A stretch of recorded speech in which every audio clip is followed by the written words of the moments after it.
PM Modi ने x पर post किया है, दिल्ली धमाके पर प्रधानमंत्री नरेंद्र मोदी ने मृतकों के प्रति संवेदना व्यक्त की। मृतकों के परिवार वालों से उन्होंने सीधे एक्स के जरिए कहा है कि जो लोग अभी तक जिनकी मृत्यु हुई है इस धमाके में, उनके प्रति संवेदना है, मृतकों के परिवार वालों के प्रति संवेदना है। प्रधानमंत्री नरेंद्र मोदी की प्रतिक्रिया आ गई है और इस समय जो हलचल इस समय ग्राउंड पर बता रहा हूं मैं ऐश्वर्य, किसी भी वक्त गृह मंत्री आ सकते हैं और देख सकते हैं आप पूरी मूवमेंट चल रही है यहाँ पे और बैरिकेड लगा दिए गए हैं, फायर सर्विसेज आ रही है, दिल्ली के सीपी आ रहे हैं पहले और उसके बाद देश के गृह मंत्री आ रहे हैं और यही वो जगह है जहाँ पे ब्लास्ट हुई है। होम मिनिस्टर ने कहा है दिल्ली पुलिस के सीपी से कि वो स्पॉट पे जाएंगे जहाँ ब्लास्ट हुआ है, जहाँ आप और हम अभी खड़े थे, हम तीनों जहाँ वो गाड़ी के चिथड़े उड़े पड़े हैं। गृह मंत्री पहले वहां जाएंगे और उसके बाद वो अंदर जहाँ पे अभी टीम पूरी सीनियर ऑफिशियल्स की टीम राम अमृतुल अभी बिल्कुल स्क्रूटनी कर रही है, वहां जाएंगे। ये एक एक्स्ट्रा लेवल ऑफ बैरिकेडिंग लगाई जा रही है गृह मंत्री के आने से पहले ताकि इसके आगे कोई मूवमेंट ना हो।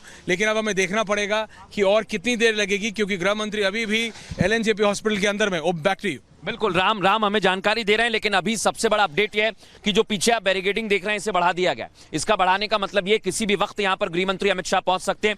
और दिल्ली के अलग अलग इलाकों में एक बड़ी खबर आपको बता रहा हूं, दिल्ली के अलग अलग इलाकों में 3 जगह पर छापेमारी की जा रही है। दिल्ली पुलिस की स्पेशल सेल इस कार्रवाई को अंजाम दे रही है। इसका सीधा मतलब यह है क्या दिल्ली में कोई मददगार है, क्या दिल्ली में कुछ इनपुट मिला है पुलिस को, यह देखने वाली बात है, जांच का विषय है। इसलिए मैं कह रहा हूं कि अभी बहुत कुछ है जो सामने आना बाकी है क्योंकि इसमें इंप्रोवाइज्ड एक्सप्लोजिव डिवाइस जैसी तीव्रता थी राम। इसलिए कहा जा रहा है कि अभी बहुत कुछ बाकी है। जम्मू कश्मीर, सहारनपुर और फरीदाबाद ये त्रिकोण है जो बहुत कुछ बताएगा। ये इसलिए बताएगा और ये एक तरह का फ्रस्ट्रेशन भी हो सकता है।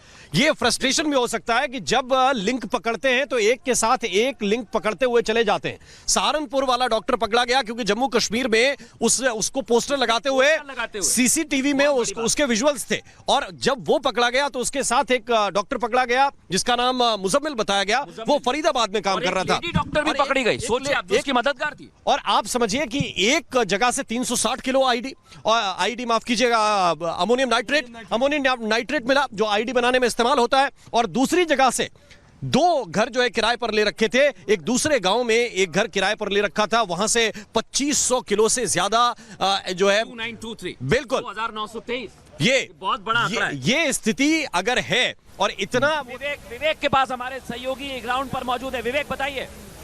विवेक, हेलो संजीव।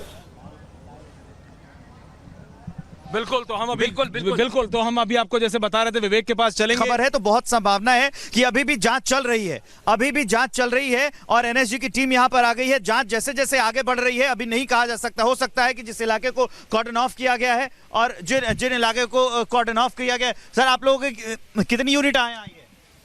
अब इस बाद में बताएं, बाद में करेंगे, ठीक है। तो यहाँ पर देखेंगे कि आप एनएसजी की टीम है वो अपना काम कर रहे थे, तो अब ये एनएसजी की एक टीम यहाँ आ गई है और ये बस 200 मीटर की दूरी पर है। हो सकता है कि अभी जहाँ वो ब्लास्ट हुआ था क्या वहां पर कोई और संदिग्ध मटेरियल रह गया है, उसको देखते हुए ये टीम बुलाई गई है और जो बॉम्ब डिस्पोजल इक्विपमेंट है वो भी यहाँ पर लाए गए हैं। लगातार यहाँ पर फोर्स की जो तैनाती हो रही है, आप हम देखेंगे ये जो पूरी गाड़ी आई है इसमें जो एनएसजी के कमांडोज है वो तैनात हैं और ये जो पूरा इक्विपमेंट है ये बॉम्ब डिस्पोजल इक्विपमेंट है जो यहाँ पर इस पर लाया गया है। ये महज 200 मीटर की दूरी पर खड़ा है और अब ये इसको और आगे किया जाएगा। हो सकता है कि जहां पर ब्लास्ट हुआ हो वहां पर कुछ और संदिग्ध मटेरियल रह गया हो जिसकी वजह से इसको लाया गया है। आगे की जांच अभी चल रही है, पुलिस की टीम वहां पर मौजूद है, इलाके को कॉर्डन ऑफ कर दिया गया है और अभी यहां पर हो सकता है कि एक और ट्रक एनएसजी की आ जाए। तो तस्वीरें हम आपको दिखा रहे हैं, यहां से 200 मीटर की दूरी पर हम खड़े हैं, एनएसजी की टीम यहां तैयार हो रही है। आप यहां तस्वीरों में देख सकते हैं कि 200 मीटर की दूरी पर अब इनका ट्रक आ चुका है, टीम तैयार हो रही है,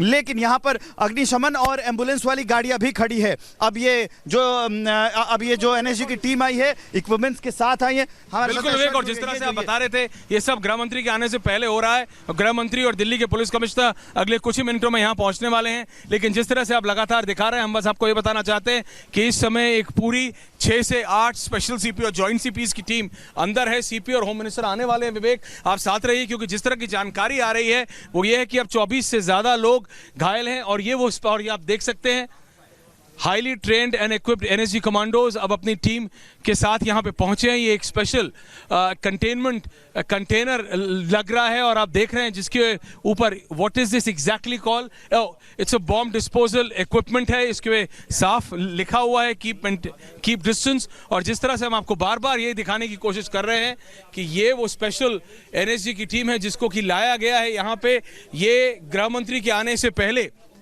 यहाँ पे पहुंची है। और एक बार फिर हम आपको दिखाना चाहते हैं ट्रक के अंदर। एक बार मैं अपने वीडियो जर्नलिस्ट से रिक्वेस्ट कर रहा हूं अगर आप एनएसजी कमांडोज के दिखा सकें। हाईली ट्रेंड एनएसजी कमांडोज इस समय बिल्कुल अपनी प्रक्रिया को फॉलो करते हुए आपको दिखा रहे हैं। इस समय आधे दर्जन से ज्यादा highly trend NSG commandos, NSG stand for national security guard, national security guard को कॉल इन किया गया है, बॉम्ब स्क्वाड को कॉल इन किया गया है। और ये बात अब साफ हमको दिल्ली पुलिस के सोर्सेज ने विवेक कर दी है कि ये कोई आम ब्लास्ट नहीं है, ये it is not a normal blast. ये इसकी जो गूंज है, जो धमक है, वो 200 मीटर दूर तक दे लिया है। अभी यहाँ पे हमारे साथी, आप यहाँ पे अभी हम इनसे बात करेंगे। इनकी दुकान है दरीबे में, यहीं पे अंदर चांदनी चौक में। अभी मैं इसके बाद जाऊंगा। इन्होंने बताया किस तरह से इनका शोरूम बिल्कुल थम गया। और एक बार फिर मैं अपने कैमरा पर्सन वीडियो जर्नलिस्ट से अभिषेक से रिक्वेस्ट कर रहा हूं कि एक बार फिर वो अपना फ्रेम एनएसजी कमांडोज पे रखे। और ये जो यूनिट है एनएसजी कमांडोज के, मैं ज्यादा पास ना जाते हुए, सॉरी सर, ज्यादा पास ना जाएं, लेकिन यहाँ पे एक बार फिर ये देखें, ये एक स्पेशलाइज इक्विपमेंट है। और एक बार फिर मैं रिक्वेस्ट कर रहा हूँ आपसे थोड़ा सा आगे आए और यहाँ से अगर आप दिखाएंगे तो ये एक स्पेशल बॉम्ब डिस्पोजल यूनिट है कि अगर कोई एक्टिव बॉम्ब हो तो उसको डिस्पोज करने के लिए ये कंटेनर एनएसजी की टीम साथ में लेके आई है अपने साथ, कि अगर अभी भी कोई एक्टिव बॉम्ब हो तो उसको कंटेन किया जा सके। और एक बार फिर आप देख पा रहे हैं एनएसजी की जो टीम आई है, it has come completely prepared. और एक बार फिर हम इस समय मेन रोड पे हैं, चांदनी चौक की जो मेन एंट्रेंस है। और यही मैं बता रहा हूँ विवेक, जो मेन एंट्रेंस है, जो पूरी पोजीशन है और टाइमिंग है, वो बहुत क्रिटिकल है, बहुत सेंसिटिव है। जो हमारे पुलिस सोर्सेज, जो हमारे इंटेलिजेंस सोर्सेज है, वो क्लियरली कह रहे हैं कि इसको नज़रअंदाज अभी नहीं किया जा सकता। हरियाणा की गाड़ी नंबर है HR-26 गुड़गांव। फरीदाबाद से आज 2923 किलो अमोनियम नाइट्रेट पकड़ा, AK-47 पकड़ी हैं। Saharanpur doctors, AK-47। और दिल्ली के दिल में, पुरानी दिल्ली के सामने, एक तरफ लाल किला, एक तरफ चांदनी चौक, बीच में चलती हुई रोड पे स्लोली मूविंग व्हीकल में ब्लास्ट किया है। बिल्कुल। और आज की अगर पूरे घटनाक्रम को हम देखेंगे तो सबसे पहले खबर आती है कि 360 किलोग्राम अमोनियम नाइट्रेट बरामद किया जाता है। उसके बाद जब जांच आगे बढ़ती है तो उससे 4 किलोमीटर दूर गांव पर आप जाएंगे तो 2500 जो 63 किलोग्राम का अमोनियम नाइट्रेट है वहां पर उसका जत्था मिलता है। और गाड़ी भी यहां पर जो मिली है वो हरियाणा की है। अब तस्वीरें हम आपको दिखा रहे हैं, अमित शाह LNJP से निकल रहे हैं, उसकी तस्वीरें आ रही हैं। उन्होंने वहां पर जाकर पुलिस अधिकारियों से बातचीत की थी, जो घायल लोग थे उनका हालचाल जाना था। वो तस्वीरें हमने आपको दिखाई थी कि आखिर अभी की हालिया स्थिति क्या है, घायलों को ठीक से इलाज मिल रहा है और क्या समस्याएं हैं। जो उनके घायल के परिजन थे उनसे बातचीत की थी। और उसके बाद अभी जो हम आपको तस्वीरें दिखा रहे हैं टीवी स्क्रीन पर, अमित शाह इस वक्त जाते हुए दिख रहे हैं आपको LNJP अस्पताल। जी बिल्कुल। और इस समय ये अब एनएसजी का जो ये यूनिट है, ये आप देख रहे हैं कि ये हिल रहा है। हम थोड़ा उस तरफ चलते हैं ताकि हम इनको जगह दे पाएं और उसके आगे आ जाएं। अभिषेक, जो इस समय की सिचुएशन है वो बहुत क्रिटिकल अभी भी इसलिए बनी हुई है क्योंकि मैं फिर आपको बता रहा हूं, ये मेन रोड है जिस पे अभी सन्नाटा पसरा हुआ है। सिर्फ मीडिया या तो पुलिस के ऑफिशियल्स हैं और कोई नहीं। ये वो बड़ा एनएसजी का ट्रक है जिसको लाया गया था कि अगर अभी कोई लाइव बॉम्ब है, if there is a live bomb, god forbid, तो उसको कंटेन किया जा सके। नेशनल सिक्योरिटी गार्ड को कॉल इन किया गया था। तो आप समझ सकते हैं the level of threat was highest. और हमारे जो सोर्सेज हैं दिल्ली पुलिस में, वो हमको क्लियरली बता रहे हैं कि ये कोई नॉर्मल ब्लास्ट नहीं था। क्लियरली हमको बताया गया कि ये एक हाई इंटेंसिटी ब्लास्ट था जिसकी गूंज 200 मीटर दूर तक सुनी गई है, फेल्ट की गई है। और कई गाड़ियां, कम से कम 1 दर्जन गाड़ियों के शीशे टूटे हैं। जो शोरूम्स हैं जो मेन रोड पे हैं, उनके शीशे टूटे पकड़े गए। और हम एक बार फिर आपको उसी जगह पे ले जाने की कोशिश कर रहे हैं जहां पे वो ब्लास्ट हुआ। हमने आपको दिखाया किस तरह से गाड़ी के टुकड़े, मेन रोड, जो मेन चौराहा है। और एक बार मैं रिक्वेस्ट कर रहा हूं अभिषेक से, अभिषेक अगर आप कैमरा पैन कर सके तो आप, तो बिल्कुल। और इस समय गृह मंत्री अमित शाह घायलों से मिल रहे हैं, तो वो लाइव विजुअल्स हम आपको दिखा रहे हैं। गृह मंत्री अमित शाह इस समय LNJP हॉस्पिटल में घायलों से मिलते हुए, और ये वो लाइव विजुअल्स दोबारा हम आपको दिखा रहे हैं। आपसे कुछ देर पहले की खबरें हैं, तस्वीरें हैं, माफ कीजिएगा। गृह मंत्री अमित शाह घायलों से मिलते हुए, चश्मदीदों से मिलते हुए, जिसको खरोच भी लगी है उसको भी दिल्ली पुलिस LNJP लोक नारायण जयप्रकाश हॉस्पिटल लेके गई है और वहां पे अभी है। विवेक, ओवर टू यू। ये जो तस्वीरें हम आपको दिखा रहे हैं, आपसे कुछ देर पहले की तस्वीरें हैं जब गृह मंत्री वहां पर पहुंचे हुए थे और वहां पर वो घायलों से मिल रहे थे, हालचाल जान रहे थे। वहां पर जो अधिकारी हैं, अस्पताल के जो अधिकारी हैं, चिकित्सकीय विभाग के, उनसे मुलाकात कर रहे थे। जो पुलिस अधिकारी वहां मौजूद हैं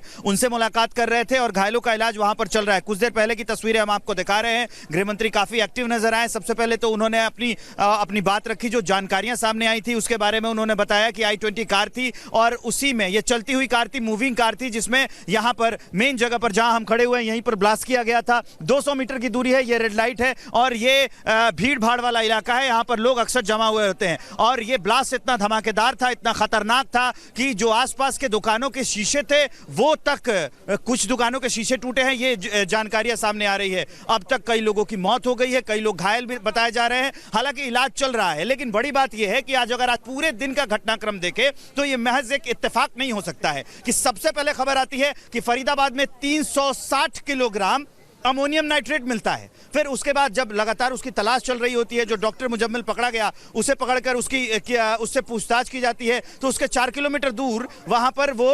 2563 किलोग्राम अमोनियम नाइट्रेट मिलता है। वो छुपाया कहां गया था? वो रिहायशी इलाके से थोड़ा सा दूर हटकर छुपाया गया था और ऐसी जगह पर छुपाया गया था जिससे पता ना चले कि यहां कोई विस्फोटक सामग्री रखी जा सकती है। और 2 कमरे रेंट पर लिए गए थे। ये सारी चीजें अभी हम ये खबर बता रहे थे और अभी ऐसे ही उसके तार जुड़ रहे थे। जम्मू कश्मीर में छापेमारी चल रही थी, सहारनपुर में छापेमारी चल रही थी, फरीदाबाद में छापेमारी चल रही थी और तभी खबर आती है कि राजधानी दिल्ली में लाल किले के पास, यहां भीड़ भाड़ वाले इलाके में जहां पर हम खड़े हैं, यहीं पर एक ब्लास्ट होता है। ब्लास्ट इतना जोरदार था, इतना खतरनाक था, इतना भयावह था कि आसपास के इलाके दहल जाते हैं उससे। बगल में जैन मंदिर है और यहां पर लाल किला के पास, और उसके बाद जो तस्वीरें सामने आई वो हम आपको दिखा रहे हैं। मृदुल हमारे साथ जुड़े हुए हैं, सीधा उनके पास चल के। Over to you Mridul.